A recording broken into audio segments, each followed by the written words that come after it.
ఈ మధ్య నాకు థైరాయిడ్ ఉంది, rock salt, white salt, iodine ఇందులో ఎక్కువ వస్తుంది, అందులో ఎక్కువ వస్తుంది, నేను ఈ సాల్టే వాడతాను, ఇవన్నీ చాలా ఉంటాయి. అంటే ఒక single food will never effect అనేది మనము నమ్మే థింగ్. సో దాని గురించి ఫస్ట్ సాల్ట్ తీసుకుంటే మనకి సాల్ట్ లో నార్మల్ ఐడైజల్ సాల్ట్ ఉంటుంది, లేకపోతే పింక్ సాల్ట్, లేకపోతే రాక్ సాల్ట్. డిఫరెన్స్ ఏంటి మెయిన్ గా, మనకి ఐడైజల్ సాల్ట్ తో ఐడిన్ తో ఫోర్టిఫై చేస్తుంది అని, సో ఐడిన్ ఉంటుంది. ఈ పింక్ సాల్ట్, రాక్ సాల్ట్ లో ఐడిన్ ఉండదు. హిమాలయన్ పింక్ సాల్ట్ ఇవన్నీ ఉంటాయి కదా, సో వాళ్ళు కొన్ని మినరల్స్ యాడ్ చేస్తారు. సో కాబట్టి ఈ మూడింటి డిఫరెన్షియేట్ చేసుకుంటే మనకి ఈ ఐడైజల్ సాల్ట్ లో ఐడిన్ బాగుంటుంది. అంటే బాగుంటుంది అంటే మనకి రోజుకి కావాల్సిన ఐడిన్ మనం చూసుకుంటే కనుక అడల్ట్స్ లో మనకి ఒక 150 మైక్రోగ్రామ్ ఐడిన్ కావాలి పర్ డేకి. ఓకే. ప్రెగ్నెన్సీ అండ్ లాక్టేషన్ లో 250 మైక్రోగ్రామ్ కావాలి, ఎక్కువ కావాలి. ఎందుకంటే ప్రెగ్నెన్సీ లాక్టేషన్ ఇందాక నేను చెప్పాను, బేబీ యొక్క బ్రెయిన్ డెవలప్మెంట్ కూడా ఐడిన్ కావాలి.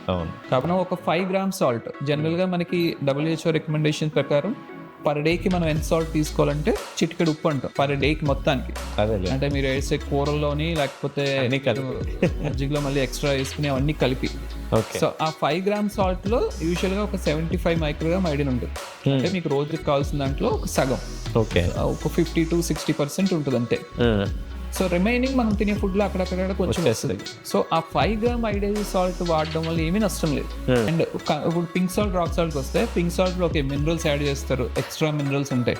పింక్ సాల్ట్ లో ఉండే మినరల్స్ ఇప్పుడు సపోజ్ కాల్షియం ఉంటుంది, ఐరన్ ఉంటుంది, జింక్ ఉంటుంది అని అంటారు. ఈ మినరల్స్ మనకి రోజుకి కావాల్సిన దాంట్లో ఒక రోజుకి ఒక 100 కావాలనుకోండి, ఆ పింక్ సాల్ట్ లో 1 ఉంటుంది. ఓకే. అంటే 1% ఉంటుంది. 1%. అంటే మీరు 100 కావాలి అంటే మీకు రోజు కాల్షియం ఆ సాల్ట్ ద్వారా మీరు తీసుకోవాలి అనుకుంటే 100 times సాల్ట్ తినాలి. ఓకే. ఆ 100 times సాల్ట్ తింటే మీకు ఓకే కాల్షియం వస్తుందేమో, దాంతో బీపీలు, అదర్ ప్రాబ్లమ్స్, హార్ట్ ప్రాబ్లమ్స్ అదేలేండి. 100 times తినలేము కదా. సో కాల్షియం, మెగ్నీషియం, జింక్ కావాలంటే మీరు నట్స్, సీడ్స్ అలాంటివి తీసుకోవాలి, సాల్ట్ కాదు. సో పింక్ సాల్ట్ అనేది మోస్ట్ స్టూపిడ్ కాన్సెప్ట్. ఎందుకంటే అందులో మినరల్స్ కోసం మనం అది తీసుకోవట్లేదు. కొన్ని సోడియం ఏమైనా తక్కువ ఉంటుందా? ఐడైజల్ సాల్ట్ లో, పింక్ సాల్ట్ లో, రాక్ సాల్ట్ లో అన్నిటిలోని సోడియం ఈక్వల్. 5 grams సాల్ట్ తీసుకుంటే 2 grams సోడియం ఉంటుంది. సో సోడియం మూడిట్లోనే ఈక్వల్. కాబట్టి బీపీ తగ్గే రిస్క్ మూడిట్లకి కూడా ఏం లేదు. మీరు 5 grams తీసుకుంటే పర్లేదు, ఎక్కువ తీసుకుంటే పింక్ సాల్ట్ అయినా రాక్ సాల్ట్ అయినా మనకి ఈక్వల్లీ హెల్త్ ప్రాబ్లమ్స్ వస్తాయి.